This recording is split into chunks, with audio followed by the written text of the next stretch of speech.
Lydia చిన్నారి అపురూప స్మారకార్థం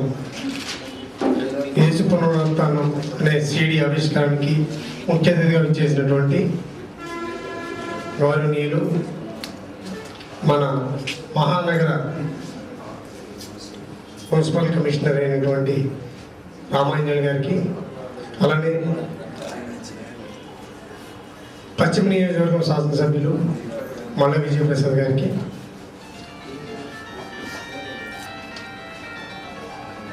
పెద్దలు జయకుమార్ గారికి, అలానే ఈ యొక్క సిడి రూపకల్పనకి ఆలోచన చేసినటువంటి మా చిన్ననాటి స్నేహితుడు గారా ప్రసాద్ తల్లి గారా అరుణ్ గారికి, అంటే సిడిని